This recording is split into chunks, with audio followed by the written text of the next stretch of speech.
My dear drama lovers, welcome back to எம் drama clips. இந்த week நம்ம பார்த்துக்கிட்டு இருக்க நைட் ஹேஸ் கம் அப்படிங்கிற டிராமாவோட பார்ட் 9 தான் அந்த வீடியோல பார்க்க போறோம். இதுக்கு முந்தின உள்ள பார்ட்ஸ் பார்க்காதவங்க கீழே டிஸ்கிரிப்ஷன்ல லிங்க் கொடுத்திருக்கேன், மறக்காம செக் பண்ணிக்கோங்க. சோ வாங்க கைஸ், நம்ம இன்னைக்கு கதைக்குள்ள போகலாம். நேத்து அந்த இன்னசென்ட் பூம் மட்டும் மயக்கம் போட்டு விழுகாம அந்த ரவுடி கிட்ட வந்து செத்து போடா அப்படிங்கிற மாதிரி சொல்லியிருப்பான்ல.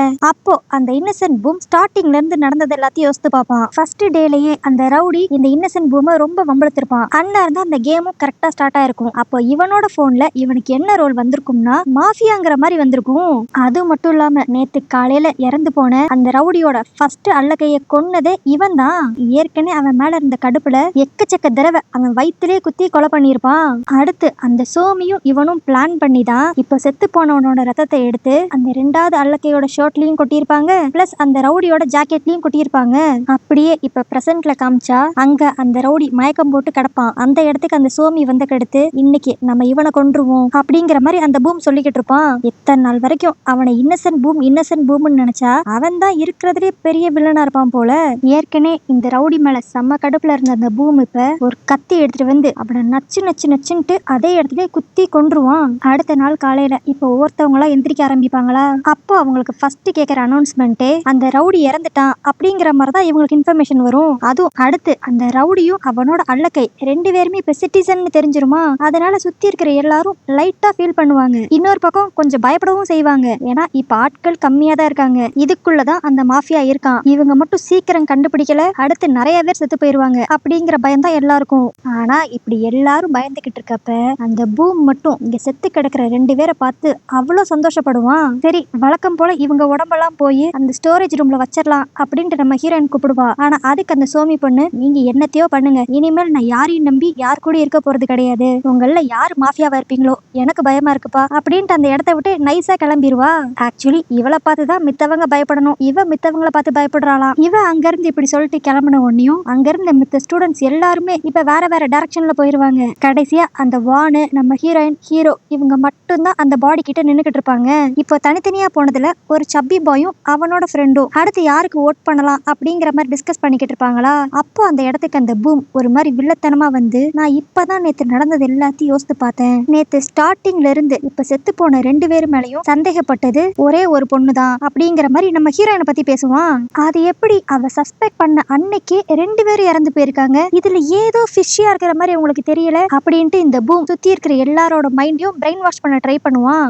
ஆனா இவன் இப்படி சொன்னதையும் கேட்ட கடுத்தும் அந்த ரெண்டு பேரும் நம்புற மாதிரியே இருக்காது. அதனால இப்ப புதுசா இன்னொரு விஷயத்த சொல்லுவான். நீங்க நல்லா யோசித்து பாருங்களேன், ஸ்டார்டிங்ல இருந்து செத்து போன எல்லாரோட டெட் பாடியும் அவ தான் அந்த கோல்ட் ஸ்டோரேஜ்ல போய் வைக்கணும்னு சொல்லி ரொம்ப அடம் பிடிக்கிறா. அதுவே ஒரு மாதிரி வியர்டா தான் இருக்கு. சோ எனக்கு தெரிஞ்ச அவ மாஃபியாவா தான் இருப்பா. அட்லீஸ்ட் இப்படிப்பட்ட ஒரு சிச்சுவேஷன்லயான்ட்டு அந்த போலீஸ் அவங்களோட ஐடென்டிட்டியை சொல்லி யார் மாஃபியான்ட்டு காட்டி கொடுத்துட்டா நம்மளுக்கு ரொம்ப ஹெல்ப்ஃபுல்லா இருக்கும் அப்படிங்கிற மாதிரிலாம் அந்த பூம் சொல்லுவான். இதை எதுக்கு இவங்க ரெண்டு பேர்கிட்டயும் சொல்லிக்கிட்டு இருக்கானா, ஏன்னா இவனுக்கு அந்த போலீஸ் யாருன்னு தெரிஞ்சாகணும். ஏன்னா போலீஸால மட்டும்தான் ஒவ்வொருத்தவங்களோட ஐடென்டிட்டியை பத்தி தெரிஞ்சுக்க முடியும். எங்க தான் மாட்டிக்குவோமோ அப்படிங்கிற பயத்துல அந்த போலீஸ் யாருன்னு தெரிஞ்சு அவங்கள கொல்றதுக்கு இவன் பிளான் போட்டுக்கிட்டு இருக்கான். இன்னொரு பக்கம் அந்த சோமி, டான்சர் பொண்ணு, அந்த நாகி அவங்க மூணு பேத்தையும் காட்டுவாங்க. அவங்களும் இப்ப இன்னைக்கு நைட்டு யாருக்கு ஓட் போடலாம் அப்படிங்கிற மாதிரி டிஸ்கஸ் பண்ணிக்கிட்டு இருப்பாங்களா.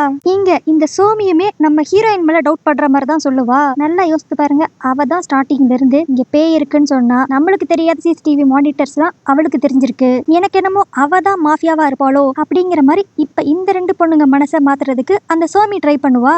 ஆனாலும் அந்த நாகி பொண்ணு ஒத்துக்க மாட்டா. எனக்கு தெரிஞ்சு அவ இப்படி கொலை பண்ற ஆள் மாதிரிலாம் தெரியலையே, சோ அவ மாஃபியாவா இருக்க வாய்ப்பு இல்ல அப்படிங்கிற மாதிரி அந்த நாகி சொல்லுவா. ஆனாலும் இந்த சோமி விடாம நல்லா யோசித்து பாருங்க, அந்த ரவுடி பாஸ் தான் எல்லாத்தையும் கரெக்டா கணிச்சான். ஸ்டார்டிங்ல நம்ம ஃப்ரெண்டு கேமரா பாய் கூட மாஃபியாவா இருப்பான் அப்படிங்கிற விஷயத்தையே அவன் தானே சொன்னான். அதனால எங்க நம்மளும் மாட்டிக்க போறோமோ அப்படிங்கிற பயத்துல அவ அந்த ரவுடி பாஸ கூட கொண்டிருக்கலாம்ல அப்படின்ட்டு திரும்ப திரும்ப நம்ம ஹீரோயினை போட்டு தள்ளுறதுதான் இவ குறியா இருப்பா. ஆனா அன்னார அந்த டான்சர் பொண்ணு என்ன நினைச்சான்னு தெரியல. அவ எதையோ ஒண்ணு யோசித்துக்கிட்டு, சரி அதெல்லாம் இருக்கட்டும், நான் உன்கிட்ட கொஞ்சம் தனியா பேசணும் அப்படிங்கிற மாதிரி இப்ப அந்த சோமிய வேற ஒரு இடத்துக்கு கூட்டு போவா. இன்னொரு சைடு நம்ம ஹீரோயினோட கேங்க தான் காட்டுவாங்க. அங்க அந்த வான் பொண்ணு இப்ப மொத்தத்துக்கே 9 பேர் தான் இருக்கும். இன்னைக்கு நைட்டுக்குள்ள நம்ம மாஃபியாவை கண்டுபிடிக்கலன்னா பெரிய பிரச்சனை ஆயிரும் அப்படின்ட்டு அவ இன்னும் ஒரே ஒரு மாஃபியா தான் பேலன்ஸ் இருக்காங்கன்னு நினைச்சு அவ பேசிக்கிட்டு இருப்பா. ஆனா அதுக்கு நம்ம ஹீரோயின், இப்ப மாஃபியாவை கண்டுபிடிக்கிறத விட இந்த கேமை நிப்பாட்டுறதுக்கு எனக்கு தெரிஞ்ச ஒரு வழி இருக்கு. நேத்து திடீர்னு ஏன் எனக்கு மட்டும் இந்த கேமை நடத்துற ஹோஸ்ட கண்டுபிடிங்கன்ட்டு ஒரு சாவி தெரியணும். சோ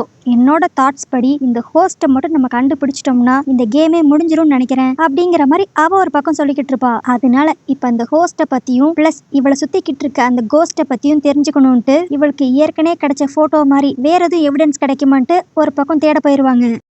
இன்னொரு சைடு அந்த டான்ஸரையும் சோமியும் தான் காட்டுவாங்க. அவங்க இப்ப தனியா வந்து பேச ஆரம்பிச்ச உடனே அந்த டான்சர் பொண்ணு இப்ப கரெக்டா எனக்கு என்னமோ அந்த பூம் தான் மாஃபியாவா இருப்பானோன்ட்டு சந்தேகமா இருக்கு அப்படின்ட்டு கரெக்டா கண்டுபிடிச்சிருவா. இவளுக்கு எப்படி அவன் மேல டவுட் வந்திருக்கும்னா, நேத்து கடைசியா இந்த 3 பேரும் தான் போய் அந்த ரவுடிய போய் பார்த்திருப்பாங்க. அவன் கிட்ட இருந்து சாவியை வாங்கணுங்கிறதுக்காக இவன் போனை வேற ஒரு ரூம்ல ஒளிச்சு வச்சதும் இந்த 3 பேர் தான். அப்படி பார்த்தா அந்த ரவுடி கடைசியா எந்த ரூம்ல இருந்தான் அப்படிங்கிறது இந்த 3 பேருக்கு மட்டும்தான் தெரியும். ஆனா இந்த 3 பேர்லயுமே அந்த ரவுடி மேல செம கொலகாண்டுல இருக்கிறது அந்த பூம் மட்டும்தான். அதனாலதான் நான் அவன் மேல சந்தேகப்படுறேன் அப்படின்ட்டு அந்த டான்சர் சொல்லுவா. ஆனாலும் இந்த சோமி அந்த பூம் எக்காரத்து கொண்டு மாட்டிக்க கூடாதுங்கிறதுக்காக அவனே ஒரு இன்னசென்ட், அது மட்டும் இல்லாம இந்த ரூமோட சாவி வேணும்னு சொல்லி நம்ம தான் கேட்டோம். இப்போ நீ சொல்ற டவுட்ட போய் நம்ம மித்தவங்க கிட்ட சொன்னோம்னா அவங்க அவனை மட்டும் சந்தேகப்பட மாட்டாங்க, நம்மளையும் சேர்த்து தான் சந்தேகப்படுவாங்க. பிளஸ் நான் ஸ்டார்டிங்லேயே சொன்ன மாதிரி அவன் ஒரு இன்னசென்ட், அவன்லாம் கண்டிப்பா மாஃபியாவை இருக்கவே முடியாது அப்படிங்கிற மாதிரி இந்த சோமி சமாளிக்க ட்ரை பண்ணுவா. ஆனா இப்படி இவங்க பேசிக்கிட்டு இருக்கப்பயே திடீர்னு இந்த இடத்துக்குள்ள அந்த சப்பி பாயும் அவனோட ஃப்ரெண்டும் வந்துருவாங்க. அவங்கள பார்த்தோனையும் டக்குன்ட்டு இந்த சோமி இந்த இடத்தோட சாவியை ஒளிச்சு வச்சுக்குவா. ஆனா இவ கையில அந்த சாவியை இருக்கிறத அந்த 2 பேரும் பாத்துருவாங்க. இந்த சாவி எப்படி உன்கிட்ட, இது அந்த ரவுடி கிட்ட இருந்துச்சு? அதுவா, அத வந்து அவன் அங்க வெளியே இருக்கிற கபோர்ட்ல ஒளிச்சு வைக்கிறத நான் பார்த்தேன், அதான் நம்ம எல்லாருக்கும் தேவைப்படும்ட்டு நான் அதை ஓபன் பண்ணேன் அப்படிங்கிற மாதிரி போய் சொல்லுவா. ஆனாலும் அந்த ஒல்லியா இருக்கிறவனுக்கு இவன் மேல ஏதோ ஒரு சந்தேகம் இருக்கும். சரி சாவி கிடைச்சிச்சு அதெல்லாம் இருக்கட்டும், ஆனா இந்த விஷயத்த நீங்க ஏன் மித்தவங்க கிட்ட சொல்லவே இல்ல அப்படின்ட்டு அவன் கேட்பான். ஆனா அதுக்குள்ள அந்த கூட இருந்த சப்பி பாய், எனக்கு தெரியும் நீங்க இங்க இருக்கிற ஸ்நாக்ஸ் எல்லாத்தையும் தனியா சாப்பிடணுங்கிறதுக்காக தானே அந்த சாவி எடுத்து ஒளிச்சு வச்சுக்கிட்டீங்க அப்படின்ட்டு இந்த டாபிக்கை வேற பக்கமா டைவர்ட் பண்ணி விட்டுருவான். இன்னொரு பக்கம் நம்ம ஹீரோயினோட கேங் இந்த கேமை பத்தியும் அந்த பேயை பத்தியும் ஏதாண்டு எவிடன்ஸ் கிடைக்குதான்ட்டு ஃபுல்லா தேடி பார்த்துக்கிட்டு இருப்பாங்களா.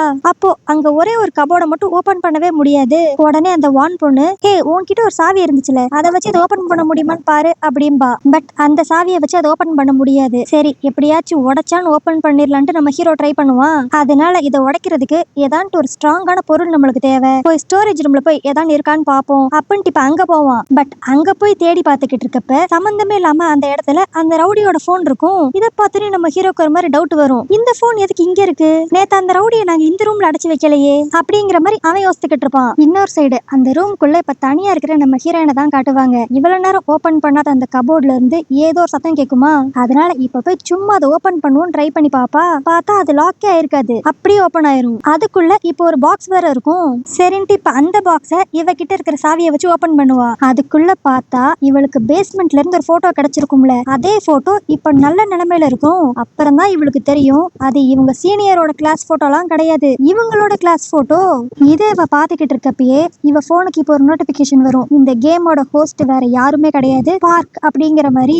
இதை இப்ப படிச்சோனையும் அந்த பில்டிங்ல எல்லாரும் தனித்தனியா தான் உட்காந்துருப்பாங்க. ஆனா அந்த மொத்த பில்டிங்க்கே இப்போ ஒரு மாதிரி கரண்ட் கிளிச் ஆகி வரும். அப்போ அப்படியே இவளுக்கு வந்த நேம் அங்க இருக்கிற எல்லா ஸ்டூடெண்ட்ஸ்க்கும் இந்த கேமோட ஹோஸ்ட் பேர் பார்க் அப்படிங்கிற மாதிரி டிஸ்பிளே ஆகுமா.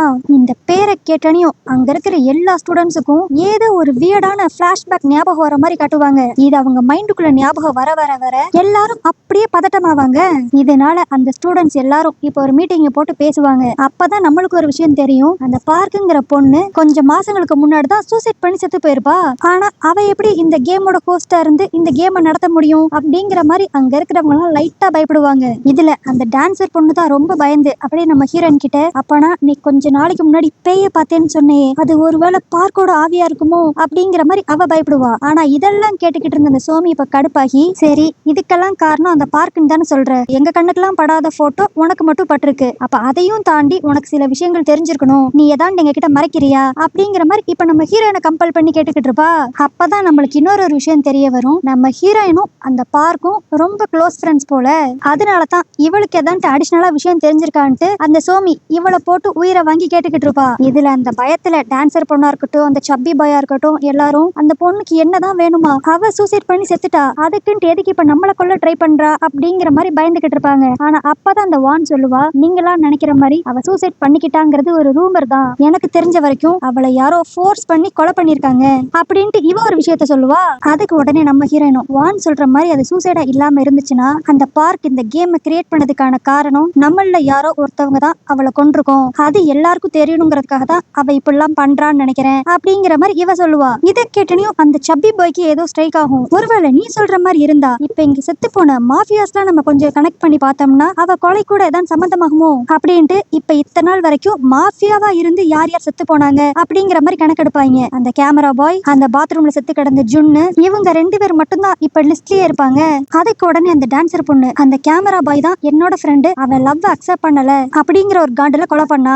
அப்படி பார்த்தா ஒருவேளை அவன் பார்க்கு கிட்டயும் ஃப்ளோட் பண்ணி அதனால ஏதாவது பிரச்சனையாகி அவளை கொண்டிருப்பானோ அப்படிங்கிற மாதிரிலாம் எல்லாரும் சோமியை பார்த்து கேட்பாங்க. அதுக்கு அந்த சோமி ஒரு மாதிரி இப்ப டென்ஷன் ஆகிக்கிட்டு, எனக்கு அதை பத்தி எதுவும் தெரியாது, மேபி நீங்க சொல்ற மாதிரி கூட நடந்திருக்கலாம் அப்படின்பா. ஆனா இவ பேச்சிலே நம்மளுக்கு ஒரு விஷயம் தெரியும். பார்க்குங்கிற பேரை கேட்டதுல இருந்தே இந்த சோமி ஒரு மாதிரி திருன்னு முடிச்சுக்கிட்டே இருப்பா. ஆனா அப்ப அந்த பூம் தெளிவா ஒரு கேள்வி கேட்பான். சரி, நீங்க எல்லாரும் சொல்ற மாதிரி கேமராமேன் தான் அவ சாவுக்கு காரணமா இருந்தா அவன் தான் எப்பயோ செத்துட்டானே, இன்னும் ஏன் இந்த கேம் நடந்துகிட்டு இருக்கு அப்படிங்கிற மாதிரி அவன் ஒரு கொஸ்டின் கேட்பான். இதனால எல்லாரும் ஒரு மாதிரி குழம்பி போய் யோசிச்சுக்கிட்டு இருப்பாங்க. அடுத்து இப்ப கொஞ்ச நேரத்திலேயே அந்த நாகி பொண்ணு சோமி கிட்ட தனியா வந்து, போச்சு, எல்லா பிரச்சனைக்கும் காரணம் நம்ம தான், ஒருவேளை நம்மள பழி வாங்குறதுக்காக தான் அந்த பார்க் இங்க வந்திருக்காளோ, எல்லா ஸ்டூடெண்ட்ஸ்டையும் பேசாம உண்மையை சொல்லிட்டு நம்ம அந்த பார்க்கு கிட்ட மன்னிப்பு கேட்போம், அப்ப நான் வந்துட்டு அவன் நம்மள விடுறாளான்னு பாப்போம் அப்படிங்கிற மாதிரி இந்த நாகி பொண்ணு புதுசா ஏதோ ஒரு விஷயத்த பத்தி பேசுவா. இதை கேட்டுன்னு இந்த சோமி அப்படி கடுப்பாகி, வாயை மூடு, சத்தம் போட்டு பேசாத, நம்ம ஒண்ணும் அவளை வீம்புக்குனே கொலை பண்ணலையே, நம்ம ஜஸ்ட் ஒரு விளையாட்டா தான் பண்ணோம், அது இப்படி போய் பெருசா முடியும்னு நம்ம எதிர்பார்க்கல, அதனால பார்க்கோட சாவுக்கும் நம்மளுக்கும் எந்த ஒரு சம்மந்தமும் இல்ல அப்படிங்கிற மாதிரி இவ சொல்லுவா. சரி, இந்த நாகிக்கும் அந்த சோமிக்கு மட்டும்தான் பார்க்கோட விஷயத்துல சம்மந்தம் இருக்குன்னு நினைச்சா அந்த பூமும் சோமியும் இப்ப தனியா பேசுவாங்க. இப்ப அந்த பூம் கிட்ட சோமி அப்படியே, அந்த நாகி சும்மா இல்லாம ஏதாவது உளறி வச்சிருவான்னு நினைக்கிறேன், அவ மட்டும் யார்கிட்டயான் வாய திறந்தா பார்க் விஷயத்துல நம்ம பண்ணது எல்லாம் வெளியே வந்துரும் அப்படின்ட்டு இவன் கிட்ட ஏதோ பேசிக்கிட்டு இருப்பா. ஆனா இந்த பூம் பார்க்க தான் இன்னசென்ட் போல, ஆனா இவனே பல ஃப்ராட் வேலைகளை பார்த்து வச்சிருப்பான் போல. அந்த இடத்துல அந்த சோமி தான் ஒரு மாதிரி டென்ஷனா பேசிக்கிட்டு இருப்பா. அதுக்கு அந்த பூம் கேஷுவலா, நீங்க பாருங்க, அதெல்லாம் உங்க பிரச்சனை, இதை மெயினா ஸ்டார்ட் பண்ணதே நீதான், அது மட்டும் இல்லாம அந்த நாகி உன் ஃப்ரெண்டு தானே, அவ வாயை எப்படி மூடணும்ட்டு நீ தான் பார்த்து பண்ணணும், இல்லனா உனக்கு தான் ஃபர்ஸ்ட் பிரச்சனை அப்படின்ட்டு இவளையே அவன் பிளாக்மெயில் பண்ணுவான். ஆனா அந்த சோமியும் சாதாரண ஆள் கிடையாது. அவ இப்ப அப்படியே, இந்த பிரச்சனையில நீயும் தான் இன்வால்வ் ஆயிருக்க, ஞாபகம் இருக்குல்ல, என்னது நான் இன்வால்வ் ஆயிருக்கேனா, கொஞ்சம் நல்லா யோசித்து பாரு, இந்த பிரச்சனையில நான் டைரக்டா இன்வால்வ் ஆயிருக்கேன் அப்படிங்கறது தெரிஞ்ச எல்லாருமே இப்ப செத்துட்டாங்க, இன்னும் நீ மட்டும் தான் உயிரோட இருக்க அப்படின்ட்டு நம்ம சோமியவே பயன்படுத்துவான். இன்னொரு பக்கம் நம்ம ஹீரோ டீமை தான் காட்டுவாங்க. அவன் இப்ப அந்த ரவுடியோட போனை கையில வச்சுக்கிட்டு, நேத்து இந்த போனை நான் தான் பூம் கிட்ட கொடுத்து அந்த ரவுடி கிட்ட கொடுக்க சொன்னேன், அப்படி இருக்கிறப்ப அந்த போன் எப்படி இந்த ஸ்டோரேஜ் ரூமுக்கு வந்துச்சு, இதுல ஏதோ குழப்பமா இருக்கே அப்படின்னு அவன் பேசிக்கிட்டு இருக்கப்பே நம்ம ஹீரோயின் அந்த ரூமோட டோரை பாப்பா. அதை ஏதோ ஒரு சேரை வச்சு இடிச்ச மாதிரி தெரியும். இந்த டோர் பார்க்க இதுக்கு முன்னாடி இப்படி இருந்தது இல்லையே, அப்போ நீ சொல்ற மாதிரி நேத்து இங்க வேற ஏதோ ஒரு சம்பவம் நடந்திருக்கு அப்படிங்கிற மாதிரி எல்லாரும் சந்தேகப்படுவாங்க. ஏன்னா இவங்க இன்னைக்கு காலையில பாக்குறப்ப அந்த ரவுடியோட டெட் பாடியை வேற ஒரு ரூம்ல இருந்தா எடுத்திருப்பாங்க. சோ இந்த இடத்துலதான் அந்த கொலை நடந்துச்சு அப்படிங்கிற விஷயம் யாருக்கும் தெரியாது. இன்னொரு பக்கம் அந்த சோமி இந்த பூமி இப்படி எல்லாம் பேசணும்னு நினைச்சு ஒரு மாதிரி கடுப்பா இருப்பாளா. இப்ப அவகிட்ட வந்து இந்த டான்சர் பொண்ணு, பார்க்கோட ஆவி இங்கதான் சுத்துது, எனக்கு ரொம்ப பயமா இருக்கு அப்படிங்கிற மாதிரிலாம் சொல்லுவா. இதனால அந்த சோமி இன்னும் எரிச்சலாகி, தயவு செஞ்சு கொஞ்சம் வாயை மூடி தொலைறியா, ஃபர்ஸ்ட் இன்னைக்கு நைட்டு நம்ம ஓட்டு வாங்காம உயிரோட தப்பிப்போமானே தெரியல, இங்க சுத்தி இருக்கிற மனுஷங்க தான் பிரச்சனைன்னு பார்த்தா இப்ப புதுசா பேய வேற பார்த்து எல்லாரும் பயந்து தொலைறீங்க அப்படின்ட்டு கோவத்துல கண்ணா பின்னான்ட்டு கத்துவா. ஆனா அந்த டான்சர் பொண்ணு இன்னும் பயந்துகிட்டு, ஆனா சுத்தி இருக்கிறது பேய்டி, பட் இருந்தாலும் நீ சொல்ற மாதிரி ஃபர்ஸ்ட் இன்னைக்கு நைட்டு ஓட்ட பத்தி நம்ம முடிவு பண்ணணும்ல அப்படின்பா. அப்பதான் இந்த சோமிக்கு ஒரு ஐடியா வரும். உடனே அப்படியே அந்த டான்சர் கிட்ட, நீ கொஞ்ச நேரத்துக்கு முன்னாடி சொன்னேல அந்த ரவுடி இருந்த இடம் நம்ம 3 பேருக்கு மட்டும் தான் தெரியும், அப்படி இருக்கிறப்ப அவன் இன்னைக்கு காலையில செத்து போய் கிடந்தானா நீ சொல்ற மாதிரி அந்த பூம் தான் அந்த கொலையை பண்ணிருப்பானோ அப்படின்ட்டு இப்ப அவனை போட்டு தள்ளுறதுக்கு இவ ஒரு பிளான போடுவா. சரி, இதோட அவ வில்லத்தனத்தை நிப்பாட்டுவான்னு பார்த்தா, ஆனா அவனை மட்டும் நம்ம ஃபுல்லா மாஃபியான்ட்டு முடிவு பண்ணிட முடியாது, எனக்கு இன்னொரு ஆள் மேலே சந்தேகமா இருக்கு அப்படின்ட்டு சீக்கிரட்டா யாரோட பேரையும் அந்த டான்சர் காதுல சொல்லுவா. அடுத்து அப்படியே நைட்டும் ஆயிரும். எல்லாரும் திரும்பவும் மீட்டிங் போடுவாங்களா. அப்ப நம்ம ஹீரோயின் ஸ்ட்ரைட்டாவே அந்த பூம் கிட்ட, நேத்து நைட்டு நீ அந்த ஸ்டோரேஜ் ரூமுக்கு போனியா அப்படின்னு கேப்பா. இல்லையே, நான் அந்த சைடு போலையே அப்படின்ட்டு மழுப்ப பாப்பான். ஆனா நம்ம ஹீரோ இப்ப அந்த போனை காமிச்சு, அப்புறம் எப்படி அந்த ரவுடியோட போன் அந்த இடத்துக்கு வந்துச்சு, நேத்து நீ தானே போய் கொடுக்க போன, பட் அந்த இடத்துக்கு நான் மட்டும் போலையே, ஏன் கூட அந்த இடத்துல இந்த டான்சர் பொண்ணும் சோமியும் தான் வந்தாங்க அப்படின்ட்டு இப்ப இவங்க 2 பேத்தையும் கொடுத்து விட்டுருவான். இதை கேட்டனையும் அந்த ஒல்லியா இருந்த பையன் இப்ப அப்படியே, இதனாலதான் உங்ககிட்ட காலையில அந்த கேன்டீனோட சாவி இருந்துச்சா அப்படின்ட்டு அவன் அந்த கேன்டீன் சாவி சோமி கிட்ட இருந்த விஷயத்த சொல்லிடுவான். இதனால இப்ப எல்லாரும் அந்த சோமியை பிடிச்சு கொஸ்டின் கொஸ்டின் கேட்பாங்க. அவன் சாதாரணமான உன்கிட்ட சாவியை கொடுக்க மாட்டானே, அவன் எப்படி அந்த சாவியை உன்கிட்ட கொடுத்துருப்பான் அப்படின்ட்டு இப்ப எல்லாரும் இவள கார்னர் பண்ற மாதிரி கொஸ்டின் கேட்பாங்களா.